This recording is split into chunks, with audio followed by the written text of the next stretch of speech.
ఒకనాడు త్యాగరాజస్వామి వారు దక్షిణ దేశంలో వచ్చిందే ఒక్కసారి యాత్రకి. ఓ జమీందారు ఇంటికి వెడితే జమీందారు గారు ఏదో 500 రూపాయలు ఇచ్చాడు. ఇస్తే శిష్యుడు అన్నాడు, మా గురువుగారు డబ్బులు ఇచ్చుకోరన్నాడు. మీ గురువుగారు శ్రీరామనవమి ఉత్సవాలు చేస్తారు కదా, ఉత్సవానికి ఇస్తున్నాడు, ఇది రాముడి కోసం ఇచ్చాను తీసుకోమన్నాడు. రాముడి కోసం ఇస్తే మా గురువుగారి కోసం కాదు కదా, అతను తీసుకుని ఆ పల్లకి బొంత కింద తిట్టాడు. పల్లకి వెళ్ళిపోతుంది అరణ్యంలో. మర్నాడు దొంగలు అట్నుంచి వచ్చారు, అందరూ పారిపోతున్నారు బాటసారులు. ఈ పల్లకి మోస్తుండగా శిష్యుడు అన్నాడు, గురువుగారు మనం కూడా వెనక్కి వెళ్ళిపోదాం అన్నాడు. ఎందుకురా మన దగ్గర ఏముందని, వాళ్ళు వస్తే మాత్రం ఏం పుచ్చుకుంటారు, పో ముందుకన్నాడు. అంటే ఆయన నసిగాడు. ఎందుకు నసుగుతున్నావు అన్నారు. నిన్నటి రోజున జమీందారు గారు 500 ఇచ్చారండి తీసుకున్నానన్నాడు. ఎందుకు తీసుకున్నావు అన్నారు. మీకోసం అని తీసుకోలేదు, రామనవమి ఉత్సవాలకి రాముడి కోసం తీసుకున్నానన్నారు. ఎక్కడ పెట్టామన్నారు. మీరు కూర్చున్న పల్లకీలో మీ బొంత కిందే ఉందన్నాడు. అయితే అది నా డబ్బు కాదుగా, రాముడిది కదా. అవును, రాముడు ఇచ్చుకోవాలనుకుంటే దొంగలకి ఇచ్చుకుంటాడు, దక్కించుకోవాలంటే దక్కించుకుంటాడు, నీకెందుకు నాకెందుకు పద. పల్లకి వెళ్ళిపోతుంది. దొంగలు రానే వచ్చారు. వీడు ఒక్కడు ధైర్యంగా వెళ్ళిపోతున్నాడు. ఏమిటంటే పల్లకి దగ్గరికి అంత దూరం నుంచి కొంచెం దగ్గరికి వచ్చాడు.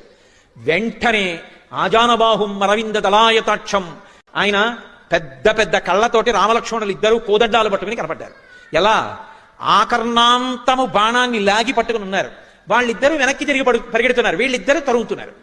అలా చాలా దూరం వెళ్ళిపోతున్నారు. కానీ వాళ్ళు మధ్య మధ్యలో వెనక్కి చూడటం, ఎందుకంటే బాణం వదిలేశారు కానీ ఇంత అందంగా ఉన్నారు ఏంట్రా అని చూశారు. చూసి పారిపోయారు. మర్నాడు పోతున్న త్యాగరాజస్వామి ఎలాగో ఆలస్యం అయిపోయింది, చెట్టు కింద పడుకున్నాను రా, చెట్టు కింద పడుకుని అనుష్ఠానం చేసుకుంటున్నారు. ఆ దొంగలు ఇద్దరు మళ్ళీ వచ్చారు. వచ్చి నేల మీద పడి నమస్కారం చేసి, అయ్యా బుద్ధి గడ్డి తిని నిన్న మీ దగ్గర ఏమైనా ఉందేమో దొంగతనం చేద్దామని వచ్చాం, కానీ దొంగతనం ఏం చేయలేదు కానండి, ఎవరో ఇద్దరు మమ్మల్ని చంపడానికి ధనస్సు బాణాలు పట్టుకుని వచ్చారు, ఎంత బాగున్నారో మీ సేవకులు, మమ్మల్ని కొట్టేశారు కానీ ఒక్కసారి వాళ్ళిద్దరిని చూపిద్దురు అన్నారు. త్యాగరాజస్వామి దొంగల పాదాల మీద పడ్డారు. రే మీరు అదృష్టవంతులు రా, మీకు దర్శనం అయింది, నాకు అవలేదురా. ఇంకా తన భక్తుడిని నమ్ముకున్న వాడిని రక్షించడానికి అంత కిందకు వచ్చేస్తాడు ఆయన. అందుకే వీరరాఘవ విజయరాఘవ.